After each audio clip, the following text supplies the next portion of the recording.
आदाब, नमस्कार। आप सभी का इस्तकबाल है हमारे खास शो विमेन्स आवर में। मैं हूं आपकी होस्ट माहिरा गौहर। आज हमारे साथ एक ऐसी शख्सियत मौजूद हैं जिन्होंने मेडिकल, तालीम और समाजी इस्लाह और मुस्लिम ख्वातीन के हुकूक की जद्दोजहद में अपनी खिदमात एक बुलंद मर्तबा कायम किया। हम बात कर रहे हैं डॉक्टर ज़हरा तैयबा उर्फ अस्मा जी की, जो MBBS और FEM और MD एनाटॉमी है और मेडिकल कॉलेज में बाकायदा असिस्टेंट प्रोफेसर के तौर पर अपनी सेवाएं भी दे रही हैं। एक काबिल डॉक्टर होने के साथ साथ वो मुस्लिम औरतों के हुकूक, लड़कियों की तालीमी तरक्की, लीगल एड और काउंसलिंग और इसी के साथ स्किल डेवलपमेंट के लिए लगातार काम कर रही हैं। बिंतुल मुस्लिम काउंसिल की चेयरपर्सन हो या मुस्लिम गर्ल्स एसोसिएशन के फाउंडेशन रखना हो, उनका नाम सबसे ऊपर रहा। All India Muslim women's association और सीरिया कमेटी फॉर विमेन की प्रेसिडेंट भी हैं। साल 2002 में गुजरात राहत शिविरों में मेडिकल टीम की अगुवाई करने से लेकर साल 2006 में जस्टिस रजिंदर सच्चर समिति की उच्च स्तरीय बैठक में भाग लेने तक ज़हरा तैयबा कहीं नहीं रुकी। देश के 12 राज्यों में 50 से ज्यादा प्रेस कॉन्फ्रेंस के जरिए मुस्लिम महिलाओं के मुद्दों को मजबूती से उठा रही हैं, लगातार मुस्लिम औरतों के लिए काम कर रही हैं। तो आइए इस्तकबाल करते हैं आज के हमारे खास मेहमान डॉक्टर ज़हरा तैयबा उर्फ अस्मा साहिबा का। मैम, बहुत बहुत इस्तकबाल है आपका मुंसिफ टीवी में। सबसे पहले तो आपका बहुत बहुत शुक्रिया कि आप हमारे साथ जुड़ी। मैम, डॉक्टर, सामाजिक कार्यकर्ता और असिस्टेंट प्रोफेसर, कई अलग अलग फील्ड पर आप अपना योगदान दे रही हैं। इन सब जिम्मेदारियों को एक साथ निभाने का सफर अब तक कैसा रहा है? क्योंकि पहले ही एक डॉक्टर का शेड्यूल काफी बिजी होता है, मसरूफियत भरा होता है, ऊपर से इतनी सारी जिम्मेदारियां कैसे निभा पा रही हैं? बहुत शुक्रिया, आपने अपने शो में मुझे इनवाइट किया। जी, हमारा जो रोल है as a educated intellectual women in the society, तो इसके साथ हमको एहसास भी होता है कि हम पर बहुत बड़ी भारी जिम्मेदारी है। तो वो जो हमारे अंदर एहसास जिम्मेदारी होती है, तो इसमें हम पूरी कोशिश करते हैं कि हम अपनी कैपेसिटी में और जो पोटेंशियल हमारे पास है उससे हम मैक्सिमम अपनी कम्युनिटी को गिव बैक करें। क्योंकि हम जब सोसाइटी में देखते हैं तो मुस्लिम कम्युनिटी में बहुत ज्यादा इलिटरेसी, पॉवर्टी और बैकवर्डनेस है।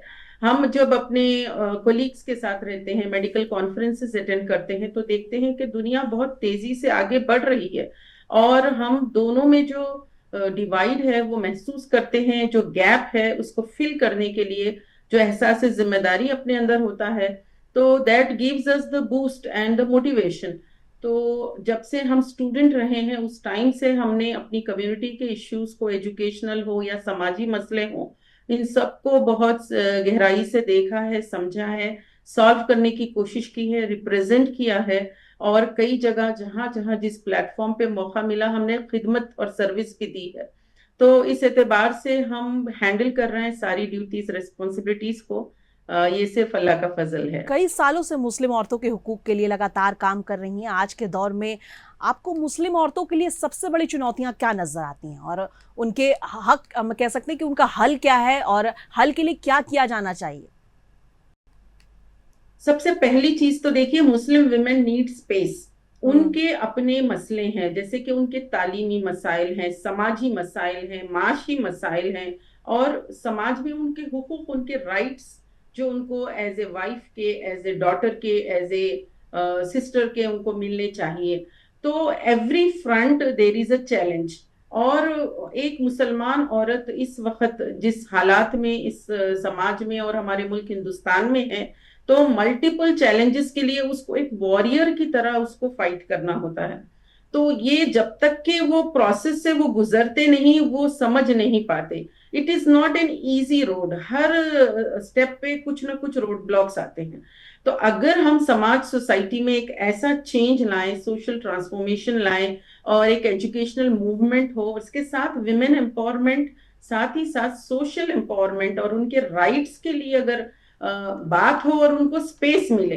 कम्युनिटी के जो मेजर इनिशिएटिव्स हम देखते हैं तो उसमें विमेन की बहुत मिनिमल स्पेस होती है या नॉमिनल स्पेस दिखती है। तो हमारी कोशिश ये होती है कि हमारी आवाज भी सुनी जाए, हमारे मसलों पे भी फोकस किया जाए और हमको भी वही सपोर्ट मिले जैसे दूसरे मर्द हजरात को मिलता है। जी मैम, यहाँ पे एक मेरा सवाल और था कि क्या औरतों को आगे बढ़ने के लिए खुद औरतों को आगे आके अपने लिए आवाज उठानी होगी, या पहले उनको घर में अपने हक के लिए लड़ाई लड़ना होगा, या फिर हमारे माशरे के जो मर्द हजरात है, या कह सकते हैं कि हमारे जो फैमिली के जो बड़े बुजुर्ग है, उनको समझना होगा कि हमें अपनी बेटियों को आगे बढ़ाना है? किसका इनिशिएटिव लेना सबसे ज्यादा जरूरी है जिससे सोसाइटी में बदलाव जल्दी आएगा? देखिए, समाज में एक बेदारी तो आ चुकी है कि लड़की को पढ़ाना है, बेटियों को पढ़ाया जा रहा है। आज लड़कियां माशाल्लाह अपनी कम्युनिटी का सर फख्र से ऊंचा कर रही हैं। मुख्तलिफ फील्ड्स में भी वो एक्सेल कर रही हैं, रैंक्स ला रही हैं। साथ ही साथ डिफरेंट करियर्स में वो एक यानी बेंचमार्क सेट करते जा रही हैं, और बहुत सारे अचीवमेंट्स मुस्लिम वुमेन के हैं as a teacher, educator, school principal, medical field और बिजनेस फील्ड में। प्रॉब्लम यहाँ है कि हमारे जो राइट्स हैं, जहां हम हमारे राइट्स क्रश किए जाते हैं, चाहे सोसाइटी में हो, फैमिली सिस्टम में हो, या फिर गवर्नमेंट की तरफ से हो, तो वहां जिस तरह से फोरम्स और हमारे लिए एक बात करने की एक एजेंसी होनी चाहिए, वो मिसिंग है। मुस्लिम विमेन को अपनी बात के लिए थोड़ी सी जद्दोजहद भी करना पड़ता है, और स्ट्रगल के साथ रोड ब्लॉक्स को दूर करने की भी कोशिश होती है। तो this is where the effort has to come from themselves. जब आप खुद अपनी आवाज उठाएंगे और आप अपना हक मांगेंगे, तब लोग जो है जरूर आपको जगा देंगे। वरना अगर हम अपने हुकूक के लिए नहीं बात किए, तो इस वक्त ऑलरेडी बहुत सारी चीजें सोसाइटी कम्युनिटी में हो रही हैं और हमारे मसले पीछे ढकेल दिए जाएंगे। मैम, आप all India Indian Muslim women's association की फाउंडर भी हैं। आपका ये जो एसोसिएशन है किस तरह से काम करता है, खासकर मुस्लिम जो महिलाएं हैं या फिर लड़कियां हैं, उसको आगे बढ़ाने में किस तरह से काम कर रहा है? हमारी एसोसिएशन के क़याम का बुनियादी मकसद ये था कि हम विमेन को एजुकेशन के साथ एम्पावर करें, और साथ ही साथ उनको वो तमाम राइट्स मिले जो कि हमारी कंट्री में एज ए कॉन्स्टिट्यूशन में एज ए इंडियन सिटीजन के उनके होते हैं, और साथ ही साथ जो शरीयत इस्लामी में उनको जो हुकूक दिए गए हैं as a wife, daughter, sister, वो सब उनको मिले, और समाजी मसाइल दूर हों, और रोड ब्लॉक्स जो प्रोग्रेस के लिए होते हैं, तो तरक्की की राहों पर जो कुछ रुकावटें आती हैं कैरियर पाथवे में, और साथ ही साथ जो बैलेंस करना पड़ता है फैमिली और कैरियर को, ये एक बहुत बड़ा स्ट्रगल एक लेडी के लिए होता है। हमारी बेटियां तालीमी तरक्की तो कर रही हैं, माशी तरक्की भी कर रही हैं, लेकिन घर जो उनका जो फैमिली सिस्टम है उसका जो सपोर्ट उनको मिलना चाहिए, और कैसे वो बैलेंस करें। तो all India Muslim women association एक ओवरऑल डेवलपमेंट के लिए काम करती है, साथ ही साथ लड़कियों के प्रोटेक्शन, सेफ्टी के लिए, और उसके साथ उनकी प्रॉपर करियर गाइडेंस के लिए, और उनके जो हुकूक कहीं अगर उनको मसाइल के वो शिकार हो, तो through our helpline we try to solve their issues. Counselling भी हम करते हैं, मेंटल हेल्थ अवेयरनेस और जनरल हेल्थ अवेयरनेस के साथ मदरहुड की जो ड्यूटी है, और उसके साथ साथ मैरिजेस को सिंपल करना है। ये बहुत इंपॉर्टेंट इश्यूज हैं जो हम अपनी एसोसिएशन के तहत ले रहे हैं, और उसमें वर्कशॉप्स और प्रोग्राम्स कंडक्ट कर रहे हैं। इसमें किस तरह के वर्कशॉप्स होते हैं? इसमें जो अलग अलग स्टेट से महिलाएं आती हैं, या फिर आप खुद अलग अलग जगहों पर जाकर उनको ट्रेन करती हैं? किस तरह के वर्कशॉप करते हैं और इसमें लोग पार्टिसिपेट कैसे कर सकते हैं? आपकी इस संस्थान से जुड़ कैसे सकते हैं? इसका जरिया क्या है? आज हमारे ऑडियंस जो आज आपको देख रहे हैं, आपको सुन रहे हैं, अगर ऐसी कई ख्वातीन जो इससे जुड़ना चाहती हूँ, तो वो कैसे जुड़े, इसका आप कुछ बता दीजिए।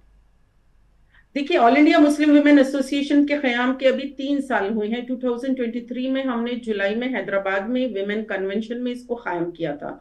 इसके बाद हमारे एजेंडे में सबसे पहले तो एजुकेशन था, एजुकेशनल एम्पावरमेंट, और इसके साथ हम सोशल रिफॉर्म पर बहुत काम कर रहे हैं, और हम विमेन्स प्रोटेक्शन के लिए और उनके राइट्स के लिए, और पाथ्स ऑफ प्रोग्रेस, किस तरह खवातीन तरक्की की राहों पर आगे बढ़े, ना खुद तरक्की करें बल्कि पूरी अपनी फैमिली को कैसे प्रोग्रेस में, डेवलपमेंट में आगे बढ़ाएं।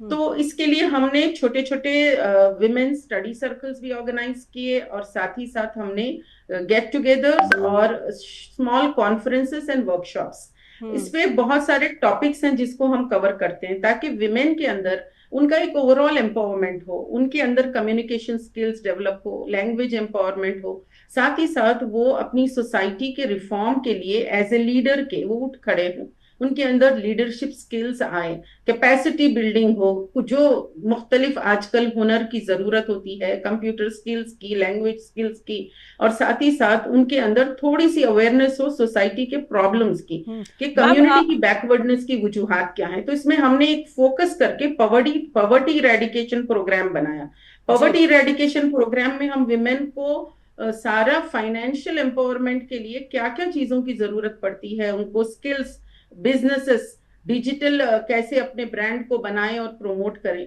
तो हमने उसके लिए कुछ ऐसे यानी फेयर्स भी ऑर्गेनाइज किए, विमेन्स बाजार्स कंडक्ट किए, ताकि सब अपने अपने प्रोडक्ट्स को लाके वहां पर बेचें, और खरीदने वाले भी बहुत मैम सारी यहाँ पर खवातीन। अगर हमारे शो को कोई 15, 16, 17 साल की बच्ची इस वक्त देख रही है, वो आपकी इस ऑर्गेनाइजेशन से अगर जुड़ना चाहती है तो वो कैसे जुड़े? कोई भी लड़की या खातून हिंदुस्तान के किसी भी कोने में हो, वो जी। हमारी ऑर्गेनाइजेशन को जुड़ सकती हैं। हमारा यूट्यूब चैनल है मुस्लिम विमेन ऑनलाइन। हम्म। इसके साथ साथ लड़कियों के लिए हम एक प्लेटफॉर्म रन करते हैं, बिंतुल मुस्लिम काउंसिल, जी। जिसमें बहुत सारे लड़कियों के get togethers, workshops, quiz programmes और बहुत सारे इसके पॉडकास्ट हम बारे में रन सारे करते हैं। इंफॉर्मेशन तो आपके यूट्यूब चैनल्स पर आते हैं कि कब हमारे कहाँ पे यूट्यूब चैनल्स वर्कशॉप पर होने वाले? बहुत सारे जी। वीडियोस हैं, आपको मिल सकते हैं, और सोशल मीडिया प्लेटफॉर्म के थ्रू आप कनेक्ट हो सकते हैं। उसके अलावा 12 रियासतों में हमारी कोऑर्डिनेटर्स हैं, और वहां पर हमारी टीम्स हैं, और उनके जरिए भी आप कनेक्ट हो सकते हैं। और आप अपने डिस्ट्रिक्ट में, अपने विलेज में भी सेम पैटर्न पर एक हम्म। छोटे लेवल पे ही विमेन्स सर्कल कायम कर सकते हैं, और इस सर्कल में जुड़ने वाली सारी बहनों को आप खुद एम्पावर कर सकती हैं। बिल्कुल। मैम आपने लड़कियों की तालीम और स्किल डेवलपमेंट पर हमेशा जोर दिया है। एक पढ़ी लिखी कह सकते हैं कि और आत्मनिर्भर बेटी समाज में बदलाव भी लाती है, ये जाहिर है। तो अब हमारा मुसलमान का जो माशरा है ये बात अब तक क्यों नहीं समझ पा रहा है कि बेटियों का काबिल होना कितना जरूरी है? देखिए, हमारे पास जो काम होना चाहिए था, वो काम कुछ हद तक हुआ है, बहुत हद तक नहीं हुआ है। जी। हमारा जो एजुकेशनल एम्पावरमेंट का जो मूवमेंट था, वो अर्बन एरियाज तक तो रहा है, लेकिन विलेज और डिस्ट्रिक्ट लेवल पर, जहां पर हम्म। आप समझते हैं कि तकरीबन 70 to 80% मुस्लिम कम्युनिटी रहती है, देहातों में पहुंचने में हम नाकाम रहे हैं। तो हमारी एसोसिएशन की ये कोशिश रही कि विलेजेस और डिस्ट्रिक्ट्स और छोटे छोटे टाउन्स को भी हम कवर करें। तो जब पूरी मुस्लिम कम्युनिटी में ये अवेयरनेस आएगा, तो एज ए होल हम क्या है, तरक्की की राहों पे आगे बढ़ सकते हैं। कोई भी चेंज होने के लिए there has to be change makers. तो हम्म। कुछ ग्रुप लीडर्स होने चाहिए, कुछ विमेन लीडर्स होने चाहिए। विमेन का इस तरह का एम्पावरमेंट होना चाहिए कि वो एक सोशल चेंज और एजुकेशनल मूवमेंट को लीड कर सकें। जब तक ये सब चीजें नहीं होंगी, तो इसके लिए हम विमेन के एम्पावरमेंट वर्कशॉप्स रखते हैं, उनको पूरी तरीके से तरबियत देते हैं, उनको मोटिवेट करते हैं, ताकि वो अपने विलेज और डिस्ट्रिक्ट लेवल पर ये काम करें। और ये बहुत लार्ज स्केल फुटिंग पे होना चाहिए। अगर इसके लिए हमारे पास रिसोर्सेस और ज्यादा हो, तो हम काफी बड़ी तादाद में ये काम कर सकते हैं। हमने अभी पिछले कुछ सालों में ऐसा देखा गया है सोसाइटी में कि अब जो चीजें हैं, खासकर मुसलमानों के माशरे में जो चीजें हैं कि अब लोग अपनी बेटियों को पढ़ा तो रहे हैं। जो एक पेरेंट्स है उनके प्रति उनको ये अवेयरनेस आ रही है कि हमें अपनी बच्चियों को पढ़ाना है, आगे तालीम देना है, हायर एजुकेशन देना है। लेकिन जब हायर एजुकेशन बच्चियां ले लेती हैं, किसी तरह से स्किल लेकर अपने पैरों पे खड़ी भी हो जाती हैं, लेकिन जब शादी की बात आती है तो शादी के बाद ज्यादातर हमारे माशरे में देखा जाता है कि ये डिमांड होती है कि नहीं, वैसी लड़कियों की जरूरत है जो कि घर पर रहें, वैसी लड़की की जरूरत है जो कि जॉब्स ना करे। तो इसको लेकर सोसाइटी में किस तरह से अवेयरनेस लाना जरूरी है, और ये चीजें किस हद तक सही है, और इसको किस हद तक सही करना और सही करना चाहिए, और किस हद तक गलत है? जी देखिए, हम हर कॉन्फ्रेंस में ये बात बताते हैं हम्म। कि हमारी बेटियां जब तरक्की करके अपना एक करियर का पाथ चूज करती है, एक मुकाम पे पहुंचती हैं, तो उसके बाद उनको उनकी मैरिज, वो हरगिज ऐसा ना सोचे कि ये मेरे लिए रोड ब्लॉक है, या मेरी तरक्की या मेरा करियर किसी वजह से इससे मुतासिर होगा। Marriage is a biological process, और आपकी स्टडीज जो है वो इंटेलेक्चुअल प्रोसेस है। हमारी मेडिकल फील्ड में बहुत सारे हमारे कोलीग्स और हम लोग भी, हमने एमडी और पोस्ट ग्रेजुएशन और सुपर स्पेशलिटीज के जो डिग्रीज हैं वो बाद में की हैं। तो हमारी स्टडीज शादी के बाद भी जारी रही, बच्चे होने के बाद भी जारी रही। इसी तरह हमको लड़कियों को भी ये सोल्यूशन देना होगा कि हो सकता है आपकी फैमिली लाइफ की वजह से कुछ हद तक आपको कुछ रफ्तार आपकी सुस्त होगी, लेकिन आपको दोनों को बैलेंस करके चलना है। जब तक ये सॉल्यूशंस हम कम्युनिटी को नहीं देंगे, या तो लोग करियर में आगे बढ़ेंगे लेकिन उनकी फैमिली लाइफ किसी हद तक मुतासिर होगी, या फिर वो अपने करियर को सेक्रीफाइस करने की डगर पर उनको खड़ा कर दिया जाएगा। तो ये दोनों चीजें भी गलत हैं। दोनों को बैलेंस लेके चलना है। All India Muslim women association अपने तमाम प्रोग्राम्स में यही फॉर्मूला सबके सामने रखती है। मैम, कई बार ऐसा देखा जाता है कि अगर लड़कियां, औरत जो है वो अपनी चीजें बैलेंस करने के तैयार भी है, वो बता रही है फैमिलीज को कि हम दोनों चीजें संभाल सकते हैं, इसके बावजूद फैमिली की तरफ से साफ तौर पर इनकार हो जाता है कि नहीं, आपको बाहर नहीं जाना है, आपको घर पर ही रहना है, आपको आगे चीजें नहीं बढ़ाना है। तो फैमिली जो है, मैरिज के बाद जो फैमिली है, हस्बैंड है या फिर जो इन लॉज है, उनको कितना समझने की जरूरत है कि हाँ, अपनी बहू, जिस तरह से हम अपनी बेटियों को आजादी दे रहे हैं उस तरह से अपनी बहू को भी आजादी देना है, और वो अपने काम को, अपनी शादी को, अपने करियर में बाधा ना बांध के उसमें आगे बढ़ती रहे। ये बहुत अच्छी बात आपने पूछी है। बल्कि आपके इस टीवी प्रोग्राम के माध्यम से मैं सब मदर इन लॉज, सास और घर के जो बड़े बुजुर्ग हैं उनसे भी अपील करना चाहती हूँ कि हमारी बेटियां आप लोगों के सपोर्ट के बगैर अपनी करियर को आगे नहीं बढ़ा सकती। और फैमिली सपोर्ट जैसे माँ बाप और भाइयों का होता है, उसी तरह शौहर का और सास ससुर का, नंदों का, सबका सपोर्ट होगा तो जितना करियर में आपकी बहू आगे बढ़ेगी as a good teacher, as a principal, तो आपके खानदान का भी नाम इससे रोशन होगा। तो ये हमारे समाज में ओवरऑल एक तब्दीली लाना चाहिए। अकेली एक लड़की के चाहने से नहीं होगा, बल्कि पूरी फैमिली का सपोर्ट सिस्टम साथ रहना पड़ेगा, क्योंकि एक बहुत बड़ी रिस्पॉन्सिबिलिटी ये बची, ये खातून आगे जाकर अपने जॉब में, अपने करियर में अंजाम दे रही है। तो सोसाइटी में एक तब्दीली की बहुत जरूरत है, सोच और फिक्र में तब्दीली की जरूरत है। मैम, आपने हेल्पलाइन काउंसलिंग और लीगल एड के जरिए कई महिलाओं की मदद की है। कोई ऐसा वाकया जो आज भी आपको याद हो या आपके दिल को छू जाता हो, जिसने आपकी आगे बढ़ने के हौसले को काफी हद तक और मजबूत किया कि हाँ, मुझे आगे बढ़ना है और औरतों के लिए और काम करना है? कोई ऐसा वाकया? जी, मैंने बहुत सारी खवातीन को मोटिवेट किया, काउंसिल किया। और खवातीन जब हमारे पास अप्रोच होती हैं तो वो बहुत ही जिंदगी के ऐसे रास्ते पे, ऐसे वक्त अप्रोच होती हैं जब उनकी लाइफ पूरी तरीके से एक तरह से बर्बाद हुई भी होती है। वो गम में होती हैं, डिप्रेशन में होती हैं, फाइनेंशियल प्रॉब्लम्स में होती हैं। मैं एक हमारी सिस्टर का अभी हाल में, जो उन्होंने गुज़िश्ता 8 साल से जो हमारे हैदराबाद की एक सेल्फ हेल्प ग्रुप से एसोसिएट रही हैं, उनका वाकया एज ए पॉजिटिव स्टोरी सबके सामने रखना चाहती हूँ कि वो फाइनेंशियली बहुत डिप्रेस थी और उनका मकान भी रहन पर था और वो बहुत ज्यादा मसाइल का शिकार थी। हमने उनको हिम्मत दिलाई, हमने कहा आपके पास जो हुनर है उसका इस्तेमाल कीजिए। वो अपने कमरे में रहकर, वो एक कमरे के घर में उन्होंने बिरयानी, तहारी और पुलाव बनाना शुरू किया और बेचना शुरू किया। उन्होंने जो अपने घर के किचन से और फूड का जो उन्होंने सप्लाई शुरू की, आज माशाअल्लाह उनकी एक बड़ी होटल चल रही है। 8 सालों से हमने उनके साथ हमारी इस ग्रुप में उनको सपोर्ट दिया है और हमारी मोटिवेशन से वो लेडी जो एक वक्त बहुत डिप्रेस थी और माशी मसाइल में भी थी, उन्होंने अपना कमरा रहन से भी छुड़ा लिया है और 3 मंजिला इमारत उनके खुद के पैसे से उनके घर बना है और वो एक होटल की इस वक्त मालिक है। एक पॉजिटिव स्टोरी मैं आपके मीडियम से शेयर कर रही हूँ कि खवातीन अगर अज़्म और इरादा कर लें तो बहुत कुछ कर सकती हैं। बल्कि फैमिली जब एक मुश्किल हालत में होगी तो विमेन ऑफ द फैमिली होती हैं जो बेल आउट करती हैं अपनी सैक्रिफाइस से, अपनी कुर्बानी से, अपनी मेहनत से, अपने हुनर से। तो women, they have huge potential. वो लोग कभी मायूस नहीं होना चाहिए, गिव अप नहीं करना चाहिए। बिल्कुल बिल्कुल, बहुत ही इंटरेस्टिंग स्टोरी थी। मैम, आपने कर्नाटक हिजाब मामले में सुप्रीम कोर्ट तक आप पहुंची और कई राष्ट्रीय स्तर के मुद्दों पर भी अपनी बात रखती रहती हैं या रखी भी हैं। क्या आपको लगता है कि औरतों की आवाज नीति निर्माण में जितनी जरूरत है उतनी सुनी जा रही है, वाकई सुनी जा रही है? देखिए, जब तक कोई बात नहीं करेगा, कोई हमारी बात सुनने वाला नहीं है। हमारी तरफ से कोई बात नहीं करे तो हमारी बेटियों के मसाइल जो है वो अनहर्ड और अनसुने हो जाएंगे। हिजाब मामले में हमने यही देखा कि ये बेचारियां परेशान हैं। हाईकोर्ट गई हैं, हाईकोर्ट ने कहा कि तुम ये फतवा लाओ कि इज हिजाब एसेंशियल टू रिलीजन।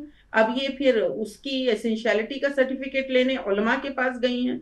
तो ये सब जिस तरह की सियासत उस वक्त हो रही थी और इन लड़कियों को जो परेशान होना पड़ रहा था, हमने ये जरूरी समझा कि हम इनकी आवाज को सुप्रीम कोर्ट तक ले जाएं। और वहां पर हमने जो बुनियादें रखी कि इस मुल्क के कॉन्स्टिट्यूशन में हर किसी को आजादी है, फ्रीडम है, जैसे कपड़े चाहे पहने, जिस तरह चाहे वो अपने रिलीजन को अपनाए, कोई रिलीजन को ना भी अपनाए तो भी अलाउड है, क्योंकि हमारा इंडिया एक फ्री कंट्री है। तो इस बेसिस पे जो कॉन्स्टिट्यूशनल राइट्स है उस बेसिस पे हमने वहां पे केस लड़ा और उसी पर वहां एक यानी तरह से ड्रॉ जो हुआ है कि दोनों जजेस ने डिफर किया है अपने ओपिनियन में, तो एक हद तक राहत मिली है। और कर्नाटका स्टेट में अब तो वो जियो वापस भी लिया गया है।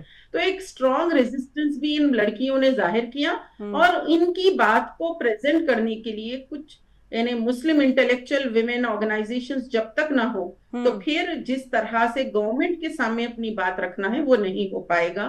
सिर्फ प्रोटेस्ट करने से सारा काम नहीं होता, बल्कि उसके साथ साथ हमारी फिक्र कोशिश होना चाहिए कि पूरी तरह से इन लोगों को सपोर्ट किया जाए। बिल्कुल, यहाँ पे जो आपने एक बात कही, यहीं पर ये चीजें नोटिस होती हैं कि एक महिला का पढ़ना कितना जरूरी है। अगर वो पढ़ी लिखी रहेंगी, चीजों को समझेंगी, तभी अपनी बातें आगे तक दुनिया तक पहुंचा पाएंगी। अगर वो खुद ही नहीं समझ पाएंगी, वो तो अपनी चीजें, अपने हक हुकूक की बातें कैसे पहुंचाएंगे। यहाँ पे ये चीजें बहुत जाहिर तौर पर साफ हुई। आपने अभी जो चीजें बताई कि कैसे सिर्फ सड़क पर आवाज उठाना काफी नहीं होता, कॉन्स्टिट्यूशन लेवल पर भी अपनी चीजें रखनी होती है और उसके लिए विमेन का एजुकेट होना काफी जरूरी है। मैम, आज की युवा मुस्लिम लड़कियों के लिए आपका सबसे अगर अहम पैगाम कहा जाए तो क्या होगा, खासतौर पर उन बेटियों के लिए जो अपने सपनों को समाज की उम्मीदों के बीच संतुलन बनाने की कोशिश कर रही हैं? मैं उन तमाम बेटियों को यह कहूंगी कि आप अपनी काबिलियत सलाहियत को पहचानिए, अपने वक्त का सही इस्तेमाल कीजिए, अपने आप को आगे बढ़ाइए, अपनी कैपेसिटी को बढ़ाइए, अपनी कॉम्पिटेंसीज को बढ़ाइए और आप कभी गिव अप मत कीजिए।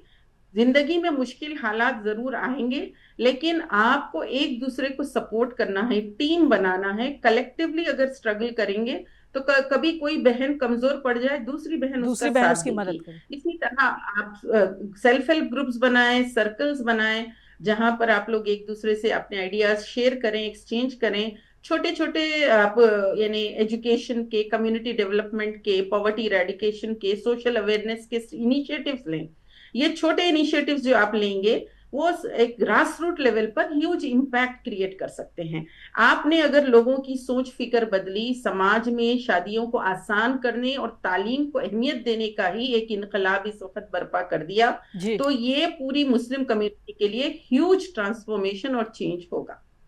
बिल्कुल। मैम, एक डॉक्टर भी आप, तो आपसे एक जो इस वक्त हमारे ख्वातीन इस शो को देख रही हैं उनके लिए एक एडवाइस भी लेना चाहूंगी कि एक डॉक्टर होने के नाते आप औरतों की सेहत को लेकर कौन सी ऐसी लापरवाहियां देखती हैं जिन पर तुरंत ध्यान देने की जरूरत है, क्योंकि एक हेल्दी वुमेन जो है वही आगे बढ़कर समाज में बदलाव कर सकती है। विमेन्स आवर्स के मंच पर देश भर की महिलाओं के लिए आपका वो एक संदेश क्या होगा?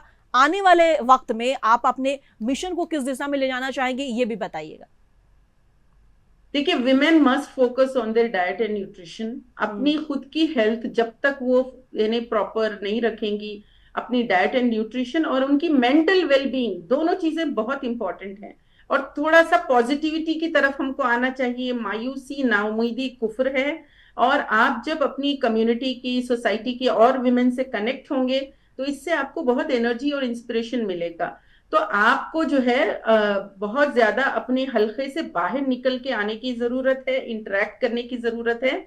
इससे आप बहुत अपनी फैमिली में, अपने बच्चों में, आने वाली जनरेशन की तरबियत में बहुत ज्यादा अच्छा इम्पैक्ट, आप पॉजिटिव इम्पैक्ट आप छोड़ सकती हैं।